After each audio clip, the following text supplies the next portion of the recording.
Welcome to the Afterlight. I'm Lauren Grace, and I'm joined today by Marie Alessi.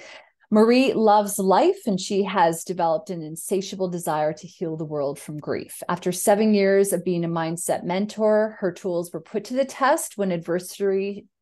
I'm just going to try that again. After 7 years of being a mindset mentor, her tools were put to the test when adversity shook her family of four. Her husband, Rob, passed away on a business trip when their boys were only 10 and 8. Marie took everything she had learned to become a shining example for her sons and now thousands of people around the globe. For more information on Marie, you can head to mariealessi.com, but I will put a link to all her stuff in the show notes as well. Marie is joining me today to talk about a new perspective on grief and loss and to share her story. Marie, thank you so much for being here on the show. Welcome. Total goosebumps when I was reading that. Lauren, thank you so much for having me. I'm so looking forward to sharing space with you. Thank you. So just before we get into a little bit about your story and what started you on the trajectory of really reframing grief, which I just think has been such a fascinating thing to get to know you through your books, that I'd Thank love to you. know a bit about your spiritual journey. Have you always been spiritual? Can you talk a little bit about how that began? Mm. I think journey is the perfect word for it, really, because have you always been spiritual? Like my parents are both from quite Catholic backgrounds, and that it gave me a beautiful base because I think I'm not a huge fan of calling it by names as in religion this, religion that, and Catholic or Christian. I truly believe there is obviously, very obviously, something so much bigger than us. If you Yeah. call it the universe, if you call it God, um, I just really trust that everyone's faith is different. But I feel spiritually very, very guided, and I had a lot of spiritual epiphanies and awakenings and uh, hidden gifts that came through this adversity, in particular through Rob's passing. Because my dad passed when I was 20, but I was in such a different state back then and a different state of development spiritually as well. So, yeah, it's been an incredible journey, and I feel very guided and wrapped in love. One of the things I do want to talk to you a bit about is how your spirituality has assisted you in your grieving process. Yeah. And I'd also like to talk about the stages of grief and, just how people deal with grief differently. Mm, But before we yeah. kind of go down that road, can you talk a little bit about your story and what sort of started you off on this? I don't want to say tangent, but on a new journey of Of course. Yeah. discovery. Yeah. Yeah, yeah, absolutely.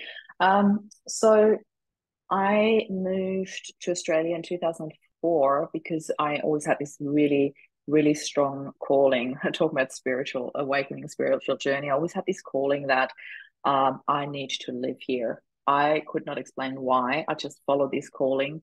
Came here first in 97 and just felt like coming home after ages. There was such a strong sense of this is home, although I had never been in Australia before. And it took me 7 years to actually move here. And 10 months after I moved here, I met Rob. I was like, whoa, this was so meant to be. And another 10 months later, we were married. And if anybody would have told me this, you'll meet the man of your dreams and you'll get married 10 months later, I'm like, yeah, right. If he's Mr. Right, he'll still be Mr. Right 3 to 5 years later. There's no rush. But Yeah. in hindsight, looking back now, oh my goodness, I am so glad. And when Rob proposed to me, we'd just been going out for like, I think it was 5 months after we met, actually. We'd only been going out for 3 to 4 months. And yeah, it was just my answer was, of course. That was of course, I'll marry you. And it was really beautiful. So we had this absolute beautiful, beautiful relationship. I feel so blessed that I had Rob in my life. He really truly showed me what love is meant to look like in a human form here on earth. It was so beautiful. I have no words. We were that couple that everybody looked up to, and we were like, oh, you and Rob, oh my goodness. And I Fairy loved tale. being that couple. I loved it. And we both loved it. We absolutely wrapped ourselves in that. And then, yeah, that day came when Rob went on a business trip and never came back. The boys were only 10 and 8. And breaking the news to them was the hardest thing I've ever had to do in my entire life. really by far. And um, Rob and I, we're quite lucky that we had these conversations that a lot of people dread because it's confronting. We had this what if conversation. What if something was to ever happen to you or myself? You know, we talk about this from both perspectives. And usually these conversations ended in something like, I would want you to create the happiest life possible for you and the boys. We were just so madly in love with each other. We just wanted happiness for the other person. That's what love wants. Love just wants you to be happy. It's that simple, really. It's not that simple when, well, actually, it's still that simple, but it's not easy. You know, when it actually happens, it's Yeah. not so easy to just, under huge quotation marks, create a happy life. I had no idea how to, yet I knew that that was my North Star. I knew that's the direction I had to go, and it was my lighthouse in my darkest hour. And I was just crawling and then, you know, walking and then beaming towards that light. I was like, this is where I'm heading. I'm taking the boys with me. And I literally went like that. I couldn't look at anybody else's advice. I couldn't allow anything else in. I just knew that was our direction. And yeah, that's when I realized one day I had this, I need to write a book about this. So 4 months after Rob died, I published Loving Love After Loss. I published exactly that, our philosophy, what we had talked about, how we met and fell in love, and how we then dealt with Rob's passing. And I did not expect that book to become an Amazon #1 bestseller and rank in the top 100 of Australia. And with that, I was like, wow, I've got something that the world needs. I need to do something with this, you know? Mm. That I was, in a nutshell, the start of the movement, really. I think that, when you're in a relationship, you're always aware on a subconscious level that one of you may possibly pass before the other person, but you never really think that it will Yeah. happen to you. And even when you have these discussions, and it's important, especially when you have children, to have these plans in place. But it's always kind of like this idea that's elusive. It's in front of you. You think, oh, it won't Yeah. really happen. But, and then when it hits you, You I feel quite can't. invincible, actually. Yeah, you would feel Yeah. invincible. Exactly. Mm, And then, when it hits you, I can't even imagine the mm. reality, slamming you It's and, so and hitting surreal. you. And I want to talk to you a little bit about your soul's plan, because in your book you mentioned, I guess his Mm, soul's plan, and I'm not quoting you exactly, but mm. wasn't meant to be here for, longer than Yeah. he was. And I guess I was just kind of wondering about how, you know, you think about life. What do Mm, you think about our soul's plan? Do you think that you guys made a pact before you came here, and this was what it was going to look like? Do you think that you had mm, this inner knowing of just being completely madly in love and mm. intensely so for the period of time you had, because you knew that it was maybe Mm, on some level not going to be for a long mm. time here? Yeah, just I would love to hear your thoughts on that, because I think that people don't often think about their soul's plan. Yeah. I love that you call it a soul's plan. I always talk about our soul contract, but you know, it's pretty much the same thing, really. But for me, I remember, and I don't know why, it must have been in my bedroom because every time I think back to that moment, I literally envision myself in our bedroom and even the way, the direction I'm looking and everything. It's so bizarre. So this is where I must have had this really deep, deep, deep. It was like a spiritual epiphany that I had where I felt like, wow, this was part of our soul contract. And at first it was like a, well, I've got goosebumps just thinking back to that moment. Mm. This at first it was such a slight, almost like bubbling up to the surface, if that makes sense. And then the more I allowed it in and the more I listened to that inner voice and the more I tuned in, the stronger it became. And then all of a sudden it was just this absolute deep knowing that this was part of our soul contract. And it's almost like, because you know there's always that human part of us that, of course, there's sadness and the falling apart and all of that, and then there's a spiritual part of us Mm-hmm. where I felt so much love and gratitude that Rob had chosen that part for me it's almost like he's always put me on a pedestal anyway in this life form here. And then all of a sudden I felt there was this spiritual pedestal that he became for me to step onto to create what I'm doing now. And I know that might sound so woo-woo for some people sitting here going like, what is she thinking about No. herself? This Yeah. is even not about me. This is just about all these thousands of souls out there that need healing, that want hope, that want happiness in their lives and don't know how to allow that in.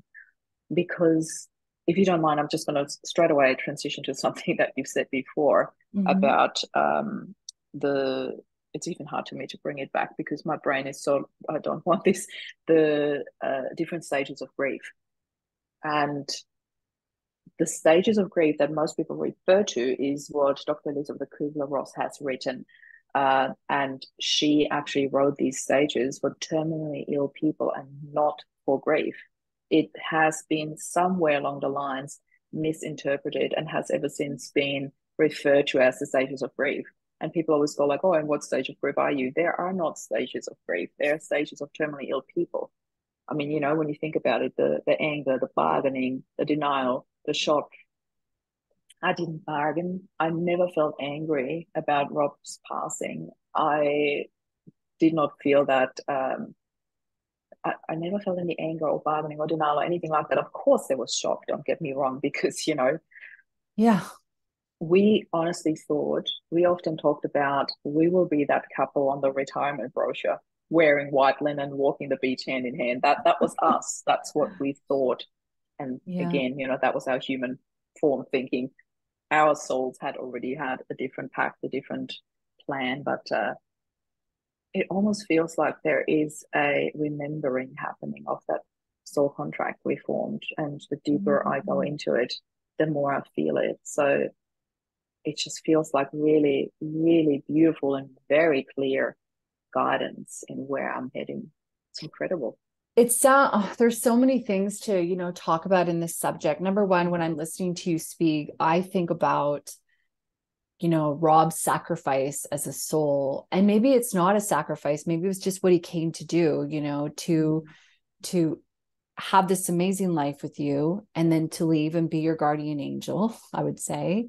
And to know that, and I guess it says a lot about you that you have this resiliency within yourself to be able to rise above and to use it as an opportunity to help other people, because not everybody has someone like you to talk to about this, or to, I don't want to say compare themselves to, but being a beacon of someone who can move up and move forward in a new way. And I'm going to get you to share a beautiful piece that you wrote a little bit later in our conversation, just about reframing that. But when I look at people who go through adversity and they use their adversity as a gift to share with others, to show them new ways of being and the opportunities that can lie ahead, I just think it's such a beautiful indication of that soul and that spirit. And I think a big part about what I'm hearing from you is that, and maybe it didn't happen right away, although it sounds to me like there was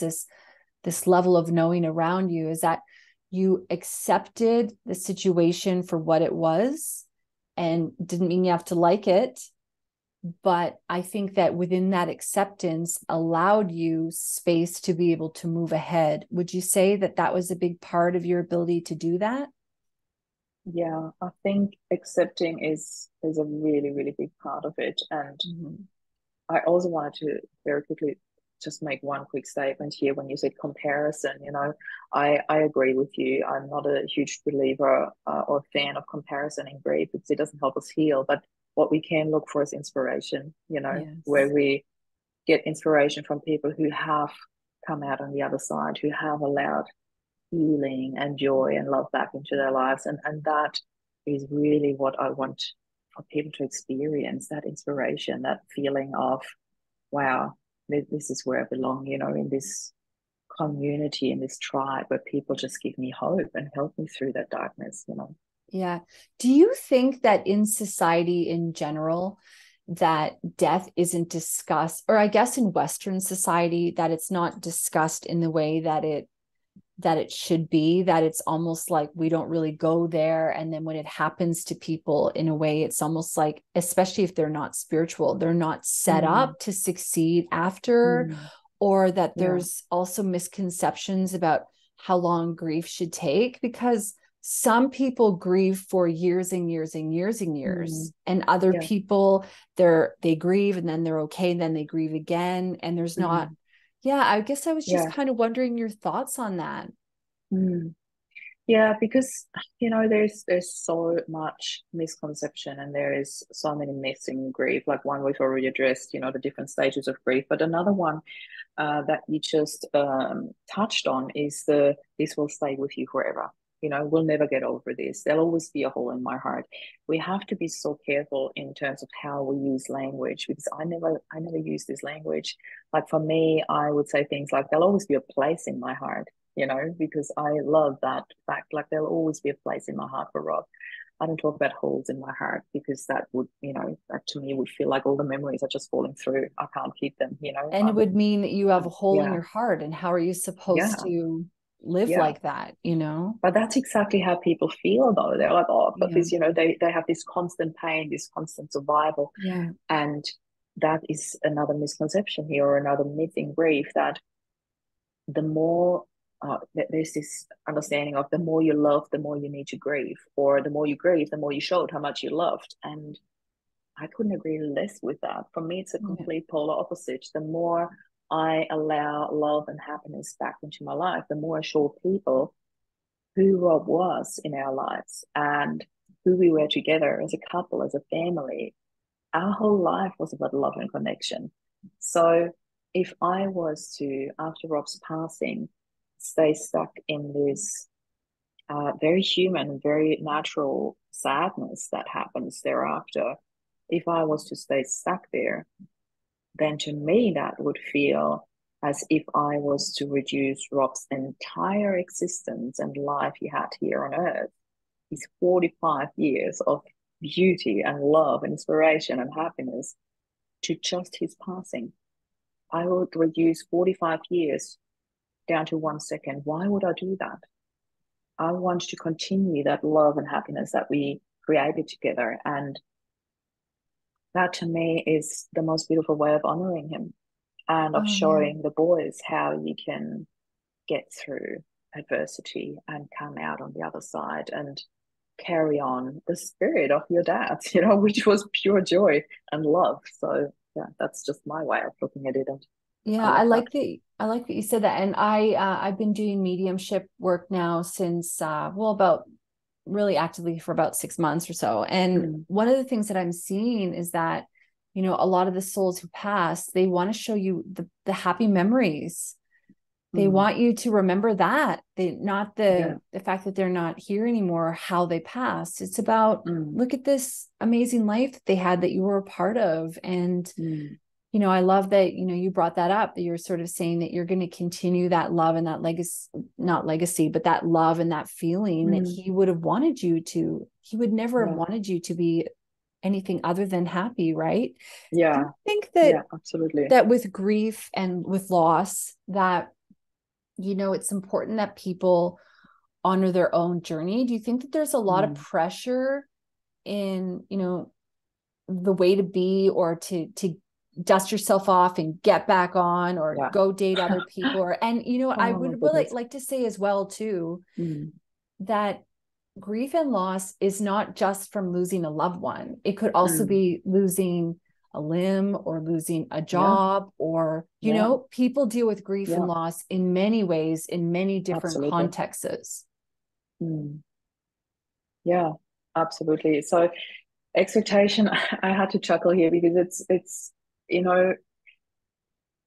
when it comes to society, they've got this weird time frame in their head that there is the first 6 months are the most intense one, the first year of milestones are the hardest, and if you move on before then, it's too early. If you don't move on after that, it's like you should get over it. There is so much should expectation, pressure. This is I remember when I took the boys traveling around the world so Rob passed in June, and we left end of November that year. So I took him for about 2 months. We traveled around the world, and I just wanted to take them away from all these first milestones, where that expectation would have hit them right in the face. And I thought the best thing that I can do is create new happy memories with them and take them away from these first milestones to be here without him. And the second stop, the first stop was the Maldives. It was so beautiful to get into this soft paradise after what we've been through, to just let our souls rest and just be. And just be. That's it. I don't even want to add anything to that. Just be. Mm-hmm. And then the second stop was La Palma, which is Canary Islands, and it's all very harsh, complete polar opposite, volcanic. And my godfather had moved there, and we stayed with him for 9 days. And 9 days with my godfather, who has lived and breathed self-development, in particular, focusing on relationship work for decades. I'm talking like 5 or 6 decades experience. It was so beautiful to be with him. He held space for me like a trooper. It was so nurturing and healing for me to be in his space. And I remember one night we sat and chatted, and he had just spoken about a relationship breakup. And then all of a sudden, out of the blue, he said, are you ready for another relationship? Would you want another relationship? And I looked at him completely puzzled and thought, what, me or you? Are we talking about me here or you? And he said, you. And I'm like, and I'm going back to this human experience, my human experience wanted to go like, no, I just lost my husband. What are you talking about? It's only been like 6 months at the time, or however long it was, 5 or 6 months, roughly around that time.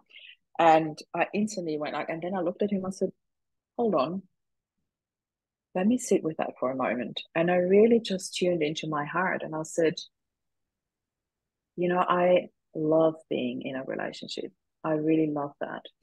I don't feel I need one, but I love being in one.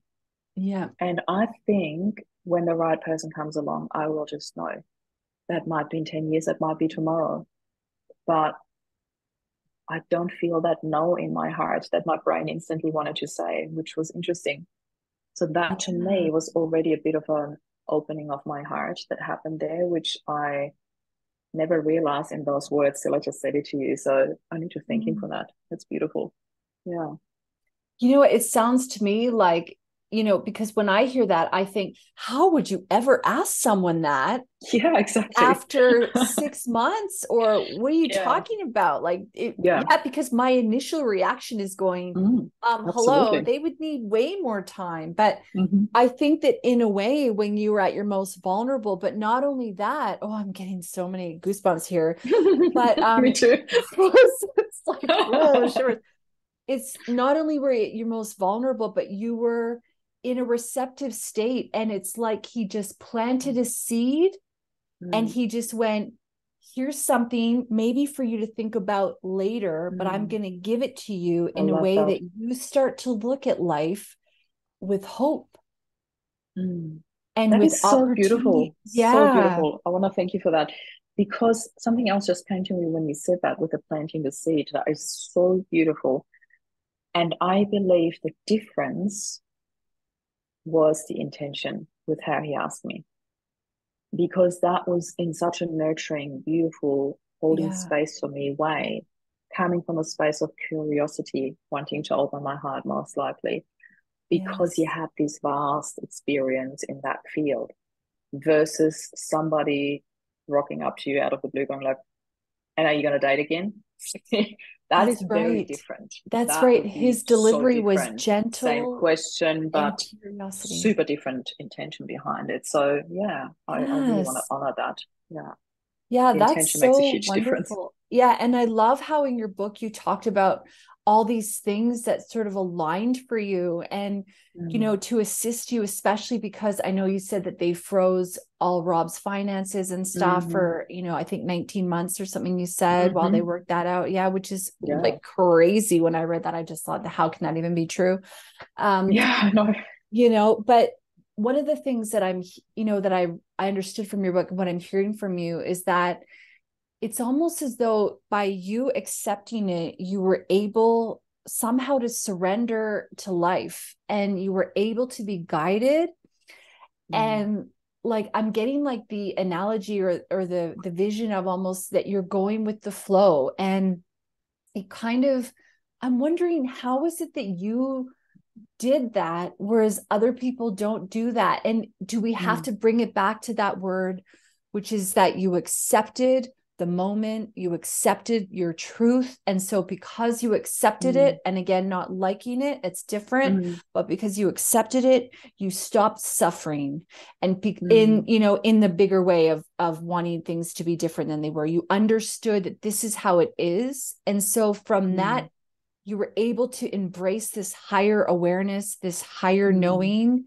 And in a way, you got out of your own way. But I mean, how do other people even begin to do that? Does that come down to you and your upbringing? Like, are you special? Wow, so many questions in one sentence. I know I should never do that. I'm always only supposed to No, ask no, one no. I question, love but it. I I love just it. can't help when I'm on a tangent. No, please. I absolutely love all that stuff that's coming up for you. I'm just trying to not miss any of that. And if I do, please feel free to ask again. So I think that starting off with the acceptance, that is a really important part. Absolutely, yes. I do not think that it is enough to not suffer. I think that every form of healing, no matter how big or small, has got a certain shift in perspective that is necessary. We do need to shift our perspectives, how we look at things. And when I had this realization that this was part of our soul contract, it gave me so much peace in my heart. It gave me so much love. It gave me so much permission not to have to suffer. And again, I put that under quotation marks because this is coming from society's expectation, and that can put so much pressure on you. And I knew very early on, like as I said, at the moment I hugged my boys where I had to tell them those news, I had this little voice of Rob in my ear, in my heart. I want you to take the boys and create the happiest life possible. That became a North Star that in that very moment. And it was a faint light at the beginning, when it became brighter and brighter. You know, the more I focus on it, the more it is such a beautiful analogy, really. And that to me, there was choice in that, if that makes sense. We so often, when we lose somebody so close to us, feel that we didn't have a choice in that. However, as we already said a couple of times in this interview, from a spiritual perspective, I see huge choice in that. But even if you want to park that aside and take it from a completely human experience here and not look at the spiritual side just for one moment, we still have the choice how we respond to it. And I want to bring one of the most common examples here that I hear all the time in my group, when, in particular, moms. I'm going to use that as an example because I think most people can very much relate to that. When moms come to me and said, well, I had no choice. I had to do this for my kids. I had to carry on. I had to. And I'm like, you did. I don't agree. Respectfully, I do not agree. You chose to carry on. That was already your choice. Because when we look at it, unfortunately, there are a lot of people who take a different path, who choose, to go into drugs, alcohol, unfortunately, sometimes even suicide. And that, to me, if you carried on for your kids, you've already chosen so well. And I just want to say kudos to you to see that you chose, and I want you to honor that choice in you.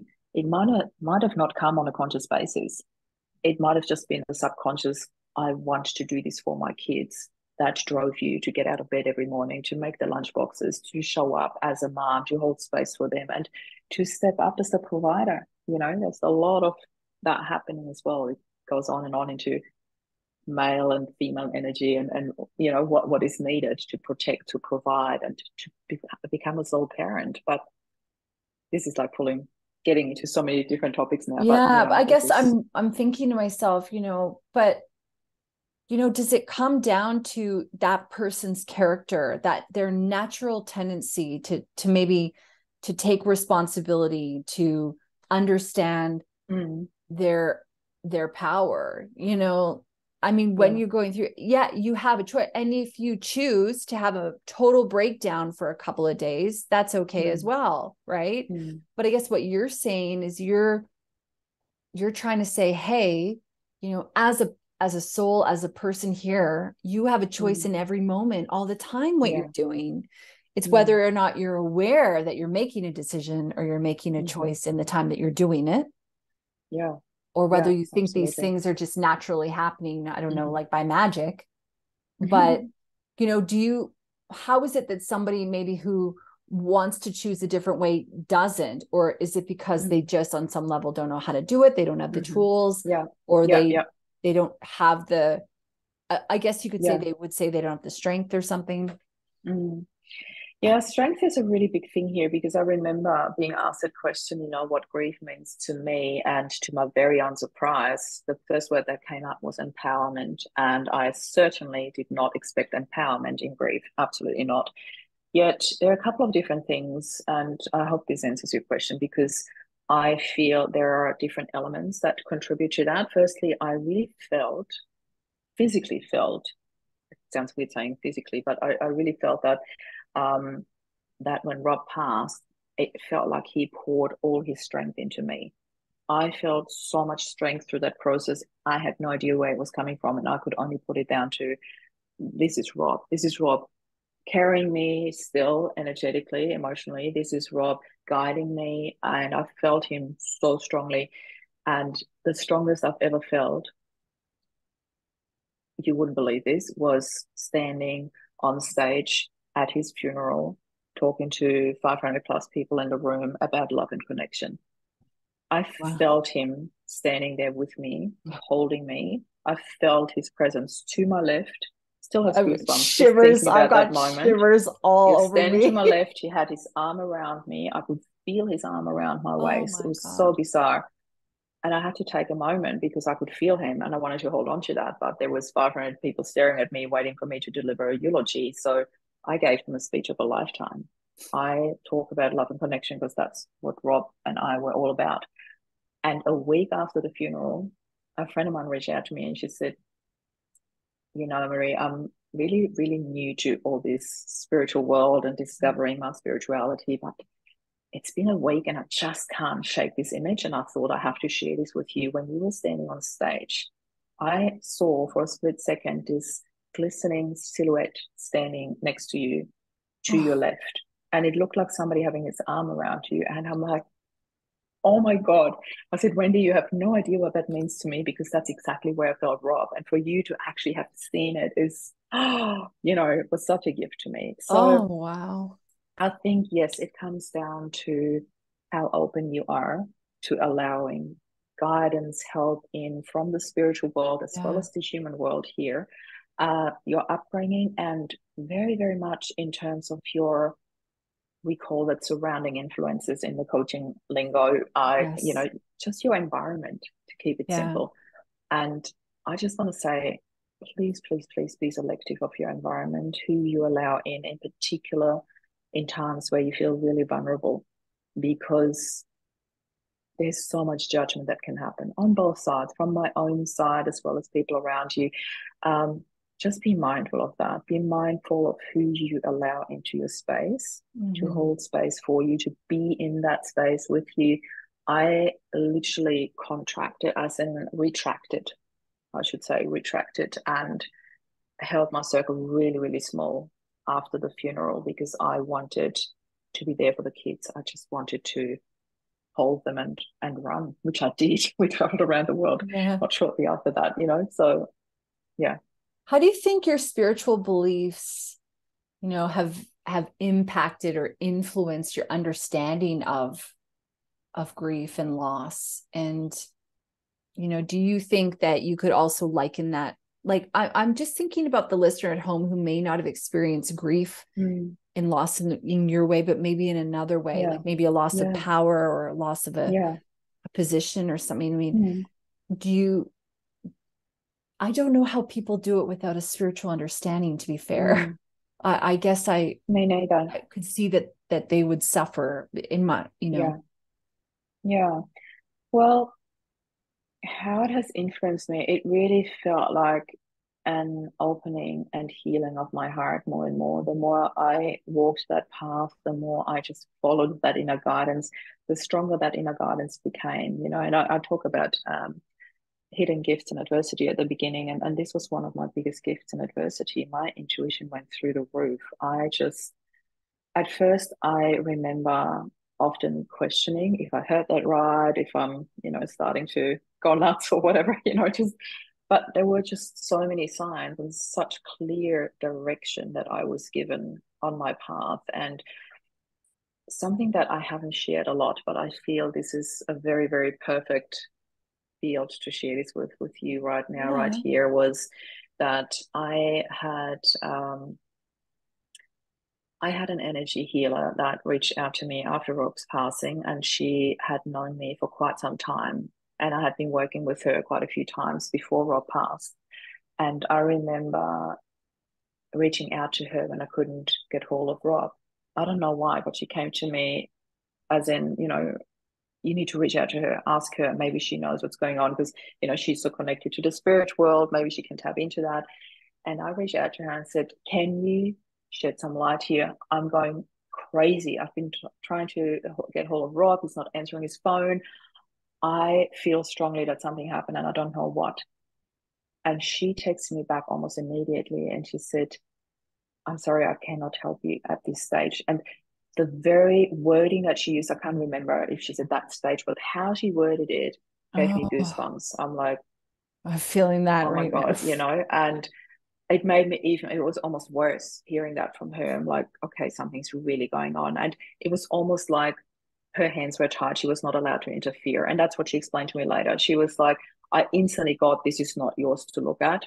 Stay out of this. And she was like, wow, okay. It was so clear that she did not look any further. Right. But after Rob, well, I shouldn't even say after Rob had passed, because at that stage he had already passed. But, afterwards, when it all came out in the open and when it was all clear what had happened, she reached out to me and said, I want to gift you 2 sessions with me. If you want to connect with Rob, if, when you're ready to do that, but he needs time to transition. We can't do this right now. It was so incredibly beautiful.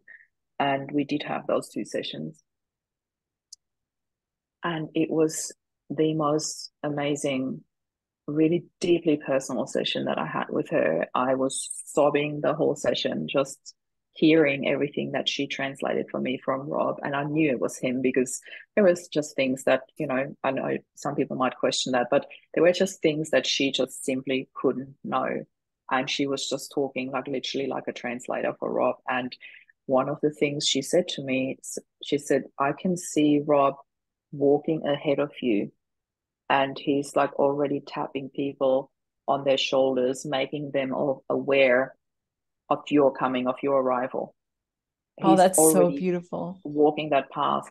And the amount of times, and that's all I want to share from this session I had with her, but the amount of times I have thought of this when doors just open up for me where I so didn't expect it and so easily open up for me.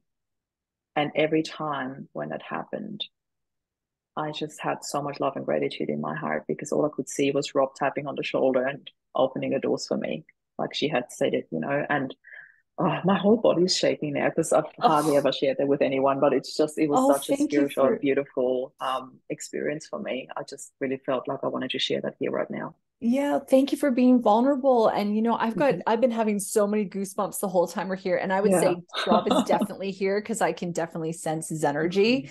It's so cool. And what you're doing too, Marie, is you're allowing our listener at home to be taken on the journey with you and to know that there are all these things that they can do to assist themselves. And, thank you for sharing that story. And I know that would have been deeply personal and an intimate thing that you would have experienced. And, Yeah. and I understand being vulnerable is difficult, but I want to thank you for that. And what you've also allowed me to bring up because of you sharing that is people aren't often encouraged to go and seek a healer or get that energetic. And I guess it comes down to whether or not you're open to that. But there are so many people who experience loss and grief, and they think they have to do it on their own. And they don't realize that sometimes a healer can actually really help you to fast track some of that, to give you some of the closure that you may need, or to get those pieces of hope, like the one that you've had. Like, what a beautiful visual for you as you move and navigate through life, to know that you've got this beautiful, powerful soul who's like, girl, I'm going to lay the foundation for you. You just keep on walking. I love it. Yeah. Yeah. And I also want to add, because there are unfortunately a lot of out there that are not really qualified to do the work they claim they are doing, and who can really lead you onto a wrong path. And I really want to say this as a disclaimer: just be sure that whoever you allow to do the work for you comes with a recommendation, Agreed. like with a really true recommendation that you can trust. And unfortunately, there are just way too many people out there who claim to have these gifts, and they don't. So it's just really sad how this vulnerability is often taken advantage of. So I just wanted to say that as a, but you would be a perfect person to address with that and to guide you in the right direction. And I just really love that when there is trust established already, when you can trust people. And it's a really tricky thing to say, because often people think they know, but they actually know up here and not down here in your heart. That is the trust your heart. I can't say that often enough. It's just so incredible. Yes. And I would say to our listener at home as well, if you ever want to send me a DM or an email, I can recommend so many healers that have healed me, that have assisted me. And I'm sure Marie can do the same as well. So if you're ever wondering, and actually, no, I don't. You don't? Okay. Well, then you can contact me. I honestly don't know enough people that I can wholeheartedly recommend. But, this very person that I work with, I fully trust her capabilities, but it's not that I have a whole list to recommend. So you would definitely be the better person to contact with that. But that's actually funny, because as a medium, and as I get into that and offer that more and more, one of the things that I am doing at the moment is I'm putting together a bit of a toolkit that I can give to people and say, hey, if I'm not qualified to assist, these are the people that I know are doing this work. And love it. Important. Marie, I would love to know, I mean, you've talked about the heart and listening to your heart, but how do you discern the truth? You kind of made reference there to the head versus the heart. It is. And, especially when you're vulnerable, people want, if someone's promising them an answer or a resolution or a result or whatever, they go to them because and it's marketing very often. And I'm a big fan. I'm in marketing and sales. I know a lot about it.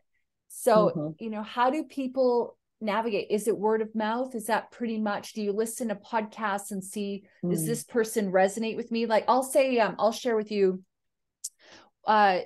when I was reading your application to be on the podcast, because you found me, I looked at your photo and I was reading about you, but I looked at your photo and there was something about you where I went, I just trusted you. And I felt like I could see in your face that there was this connection where I went, oh, we could be friends. I just knew right away. So does that sometimes happen? Or, I'd love to hear your thoughts on how you discern truth and how our listener at home may be able to use that.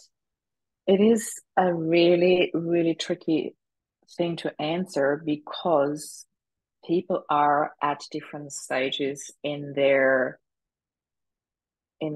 development of their intuition. Let me put it that way. I think that's the most beautiful way to put it, because there are people who don't really get what intuition is, and they think they can trust, but it's their brain and it's the hooks, the marketing. I worked in advertising for a decade before I started in the self-development space.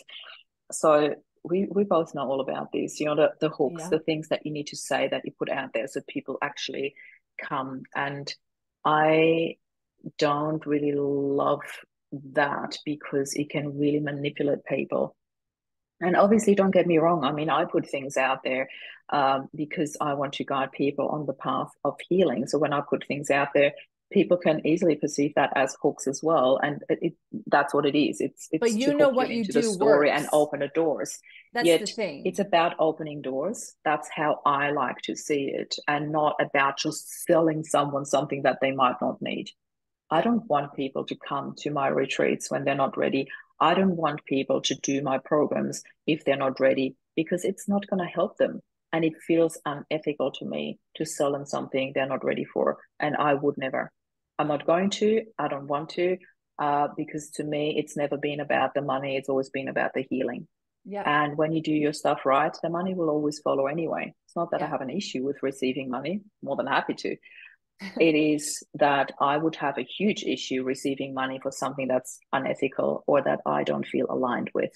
I have so many people ask me to promote their things because of my lists growing and because of my, the more you're out in the public, the more people will come and write a chapter in my book, come and do this. I get these Yeah. offers all the time, Yeah. but I don't respond to them if I don't feel aligned with it Yeah. because it wouldn't feel ethical or right to me receiving not it's not even just the money, receiving attention or anything and money for something that I'm not aligned with. I don't want to be there. I want to be with something that makes sense to me, that is beautiful, that feels right in my heart. And it's coming back to that, I know we're always digressing from the question, but how do people know? The more you really learn to tap into your heart, to literally close your eyes, take a deep breath in, and just be present in your heart. Just feel all of you being in your heart. And I really struggled with that. I'm Yeah. talking about like 10 years ago, I struggled with that because I had such a hard wall built around my heart to protect Mm. because of childhood trauma, because of things that weren't resolved back then. And now that I've healed that and I've let go of that, all of a sudden it's just not there anymore. So when you do that, when you close your eyes and take a deep breath in and really imagine being in your heart and you struggle with that, it just means you need to do it more often. Do it more often. Do it Yes. as often as you can until it becomes easier and easier and easier. And when you find things like that, when you find mediums or people talk about someone, often it's just the way how people talk about someone that you can already feel, ooh, I need Yes. this. Or, there's this heart and there's the head sort of separation where you like trust your heart Yeah. always. And it's really tricky because when you haven't done that work, when you're not really accustomed to it, when you're not really used to working from the heart, making decisions from the heart, then you might think you're in your heart, but you're not. It's hard to explain because when you're No, not no, there, it's you don't totally really, true. yeah. No, you're right. You're Yeah. right. And I will say for a listener at home and also for you, Marie, I had a guest on the show a couple of months back, Rhiannon Hines, Mm. and she put out the book Keepers of the Light Codes. And it's one of the best, Mm-hmm. most aha books I've ever read. And when I first opened it, it was like I felt like I was coming home. And the reason Mm. why I'm bringing this up is because it was all about the heart. And what I Mm-hmm. understood when I learned and I felt it, I didn't intellectualize it, is that the heart is the gate to all of it. And I realized that so much more. And how,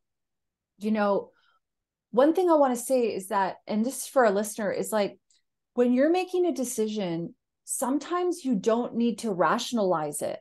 And I think that we forget that, where we go, I want to do that because let me come up with the reasons. I don't want to do Mm. that because let me come up with the reasons. And sometimes when you just know your truth, you don't actually have to question it.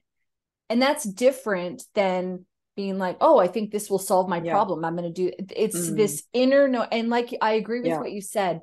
If you're not there, you got to just keep learning and keep opening yourself up to Mm. opportunity, and you will learn your own truth and you will find your own way. But you're Mm. right. I believe too, the heart is the gate to the abundance, Yeah. to the healing, to the higher self, to all of it. That is Mm. where that's the key, isn't it? Yeah. Absolutely. I love it. How would you advise somebody who is fresh, potentially dealing with grief and loss, or maybe even not so fresh, but still dealing with it, still not really living their authentic truth, not able to get out of that shadow? How would you help them or encourage them? Yeah. It's a couple of different ways I do it, and it so depends on who I'm talking to, because as always, I really let my intuition guide me on that. But when I come from a very generic, scenario, I would say, first of all, my heart goes out to you. I really feel for you. I want you to know that I see where you're at right now. I want you to be kind to yourself. That's the biggest thing I want to say to you. Just please be kind to yourself. We are so fast to blame ourselves. Why am I not better? Why am I this? Why am I that? What if? Why did this happen to me? All these questions. I'm like, just be kind to yourself. You don't need to have all the answers. In fact, you don't have to have any of those answers, because this is something that can't be answered. The why did this happen? My answer would be because you chose that. But this is really from a very spiritual level, and I understand that everybody's got a different belief around that. Yeah. But for me to get out of this real pain, there's two ways how I very often start the journey. One is to separate who you have lost from what you have lost. In other words, I want you to get really clear on what are the things that you are missing the most right now. And for me, there were things like I needed to find a way to feel safe again, because Rob was my knight in shining armor. When he was around, I always felt safe. So now I have, in an instant, become the protector of the family. Our boys were 10 and 8. And I stepped into this, and I'm coming back to what I said before, it was really male energy, protecting, providing, and I really neglected my female energy for a while, but I knew that I had to. I mean, of course, there was a nurturer needed as well, but the protector, the provider, that was really important for our survival as well, and then traveling around the world with 2 boys. So I looked at, what do I need? What am I missing the most? What have I lost here? And it was safety. It was just one of many things, but safety was a big one for me. And then when you have that, so just a little disclaimer here, this is not about replacing a person. This is just about, what can I do to fill this hole that people often leave behind, where you're like, what can I do to do these things? And for me, it meant little things like checking the front and back door before we went to bed to make sure that it was locked. Although we live in such a safe neighborhood, but it helped me feel safe. In control. I pushed my bed into one corner because I needed a corner to cradle up in and to just feel cradled in. I didn't want to have that, on either side of the bed. I just felt like I needed a corner to feel safe in. So I pushed my bed into one corner. It was little things like that. So I encourage you to really separate the who from what, because with Rob's passing, he didn't take my safety away with him. I just had to become responsible for it, if that makes sense. So it's about taking on responsibility for your own life. We so easily give that up to somebody else. We so easily let somebody else carry us, in particular when you're with a knight in shining armor. Yep, I am more than happy for you to carry me. But then there comes this time where you need to claim that responsibility back and say, okay, thank you so much for carrying me for the past 12 and a half years. And now it's my time to walk, and now it's my time to carry the boys for a while until they can walk, So there is this really beautiful choice again, what do you do with it? And the other way that I often start off with is, I call it the color orange. And as you can tell, for those who can see me, which is you, Kerry, orange is my favorite color. And I'm wearing orange today too, we're so color funny. coordinated today. I noticed that straight away when you came on. I'm like, yeah, I love it. So I call it the color orange because it's my favorite color. And obviously you can replace it with any color that you love. It's not about the particular color orange. It's just because it's my favorite. And I get people when they're in this whole, like, they don't even know where to start, and they're so deep in their pain that they often don't really know how to even do the smallest or simplest tasks. I get them to focus on their favorite color for one day.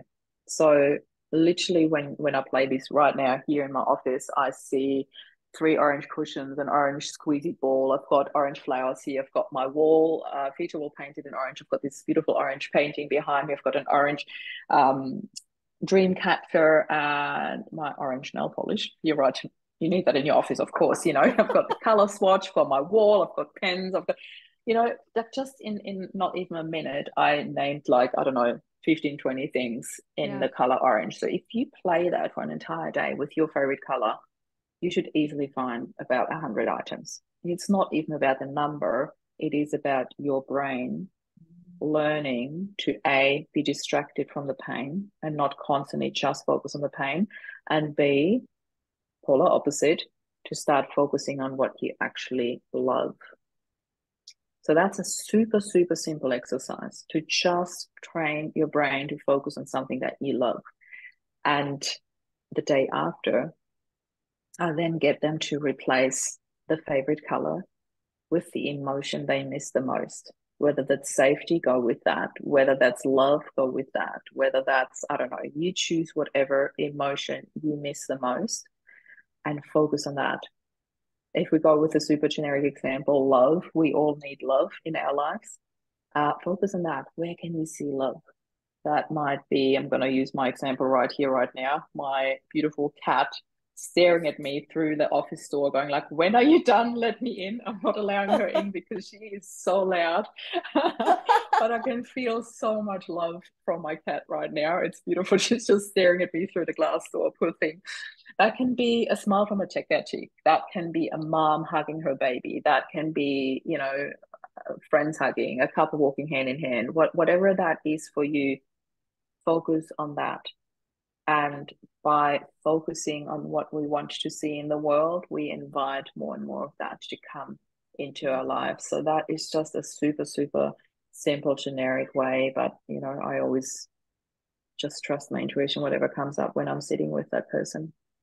That is so wonderful. I'm going to get you in a minute to share your piece on widowhood just before we sign off here. But do you have any tips as well for anybody who might be supporting somebody who's dealing with grief and loss and knowing, and I know it would be different case by case for sure. And I remember hearing Brene Brown say one time, what does support look like for you, and leaving it up to them to assist you. But are there things that you to do or not do? And, how can you hold presence for someone who's in that much pain and support them?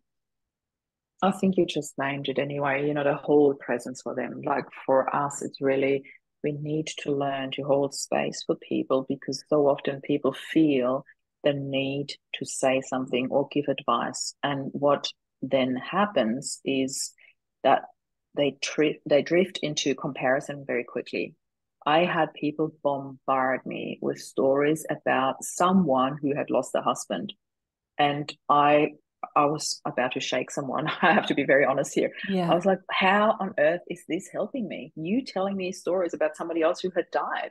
Right. First of all, when you do that, you're not seeing me in my pain with my husband who has passed. And secondly, you are comparing somebody else's story with mine, which you certainly can't, because my husband was very special to me. So how dare you compare? I was in this real, how dare you compare? Now I've completely let go of that too. And I'm like embracing all of it. And spiritually, I see it from a very different level now. But back then I was in this, how dare you? And just, I just wanted to hide away. When I went shopping, I had, like, because we live in such a small country town, everybody knew. And for me to go out shopping meant that it was always vulnerable. I was always out there. People would see me. People would judge me. People would want to hug me where I didn't want them to hug me, because I could feel their energy was coming from sympathy and not empathy. And I was like, stay away from me. I literally said that to one lady once. She came with open arms and I was already in body language hiding, and she didn't read it. And she came to me and I said, I'm really sorry, but I just need to get in and out here today. Please don't. Yes. But that's hard. Not everybody is able to say that in that situation. People let it happen to them. And it's just really, it can be so volatile, as in this whole, how do you allow that in that moment, to tell people, you cannot hug me with your energy right now because it doesn't feel right. It's hard. Yeah. It's really, yeah. So it's just noticing how that person is acting, holding space by just being there, being present, being quiet, even Yeah, asking them what just hold support looks space for like. people. You don't have to say anything. You Yeah, can just be there and listen. listen. Listening and holding space is the Yeah. most beautiful two things you can ever do for somebody who's in such a vulnerable situation. Yeah. Well, I Yeah. think a beautiful way to end off such a wonderful Mhm. conversation would be if you would share your piece on widowhood. And when I read this, I had never read anything like it. Oh, And thank you so it much. made me emotional listening to it or Mm. reading it, but also, Mm. it made me, yeah, there's a such an empowerment within it. It's funny, hey, Mm. empowerment within that grief, Yeah. exactly, Yeah. bringing it back full circle. So I'd Yeah. love for you to set this up and to share Mhm. this. Yeah, absolutely. And I want to say this because when you said the piece that you've written, it's actually a piece that I have rewritten. So the original piece is called Widowhood and is by Alicia Bossard. And for anybody who wants to look up her original work, please do so. Because when I read this piece and somebody had shared it in my group, my brain was so putting the Loving Life After Loss filter on that I decided to rewrite it. And I have to say, I was really, really nervous at first when I shared it. And then I had this wave of gratitude come over me as soon as I shared it. And there was huge engagement because everybody was like, oh my God, thank you so much for sharing this. I so needed to read this right now. This was amazing. So that really encouraged me to share it more and more openly and far and wide. And this is what I have rewritten that piece to. Widowhood is more than just pain and losing your spouse. It is an opportunity to an alternate life. It is growing through adversity. Widowhood is going to bed and learning to embrace the stillness around you, sometimes even enjoying that bit of extra space that used to represent emptiness in those first intense times. Getting to know yourself within the solitude.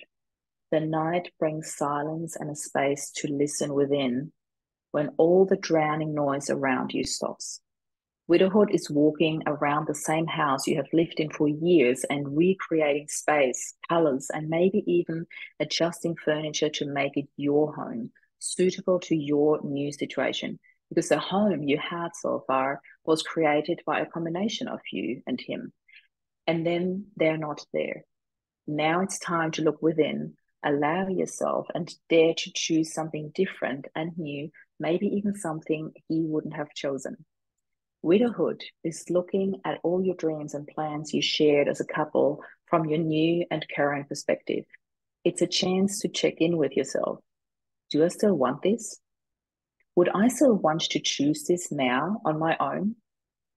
Finding excitement in the process of searching for new dreams that involve simply you are endless. And every small victory of creating new dreams for yourself beholds a hidden gift in adversity, something you might have never looked at before. Widowhood is rediscovering everything you thought you knew about yourself. Your life had molded together with another's, and without them, you're invited to relearn all your likes, hobbies, fears, goals. The renaissance of that new you might scare you, but make you proud simultaneously. Widowhood is being a stranger in your own life. The unnerving feeling of watching yourself from outside your body, going through the motions of what was your life, but being detached from it all. You don't recognize yourself. Your previous life feels but like a vapor long gone, like a mist of a dream. You begin to wonder if it happened at all. Widowhood is the irony of knowing if that one person was here to be your support, you also have the strength to grieve that person. It is an honor to carry forward this memory while learning to trust your inner guidance, listen to your inner voice. You now have the challenging and empowering task of moving forward on your own. Widowhood is despite missing the one person who could truly understand what is in your heart to still share memories of his funny jokes, the embarrassing incident, the fear compelling you, or the frustration tempting you. To anyone else, you would have to explain why you choose to see this as an opportunity rather than defeat. And that is too much effort. So you keep it to yourself, and the empowerment grows within you. Widowhood is the opportunity to re identify yourself. Who are you when not their spouse? What else do you want to do than the things you planned together? What brand do you want to buy rather than the one you two shared for all those years? What is your purpose now that the energy you invested into your marriage is yours to spend on anything you choose? Who is my closest companion now when my other half isn't there? Widowhood is feeling restless because you and your home now feel different. Just like your identity and the meaning you had attached to your partner, lover, friend, playmate, travel companion, co parent, security, and life. And you are navigating to an unknown destination. Widowhood is living in a constant state of reinvention, with no hand to hold, nobody next to you by default, and no partner to share your life. It is your choice to learn to walk again confidently on your own. Choose wisely whose company you invite into your life. Widowhood can be being alone in a crowd of people, yet it doesn't have to mean that you feel lonely. And it can even mean that you are happy, allowing yourself to feel alive. It is looking back and moving forward.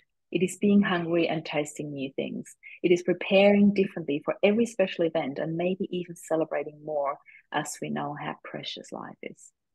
Yes, it is much more than what society makes it to be.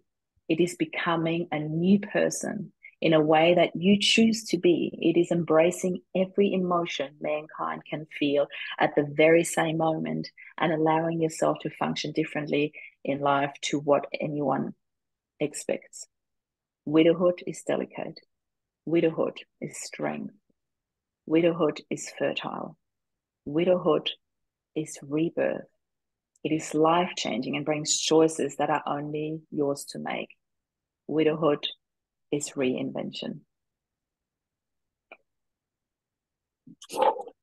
Wow. I don't know how you got this in years. I don't know how you got through that. It Beautiful. is so beautiful. I'm so grateful that you asked me to read this, because when you literally put me on the spot with this just before the interview, I'm like, oh, let me find this. And I literally hadn't read that in years. And I'm so glad you got me to reconnect with that. Thank you. Thank you for creating such a beautiful message, or recreating such a beautiful message. How Thank can you. people get a hold of you, my sister? I think the easiest way is mariealessi.com. It's my website. And from there, you literally find everything there is to hear, to know, to connect with me about me. You'll find our Facebook group. You'll find the TEDx talk. You'll find my books. A way to connect with me is to just book a chat. You'll see the most beautiful interviews. And with your permission, I will share ours on my website as well. So it's just really the best way to learn a bit more about who I am, the movement, and how you can connect with me. Wonderful. Thank you so much for being on the show. I've absolutely loved our chat. Thank you so much for having me. Me too. I really appreciate it. Thank you.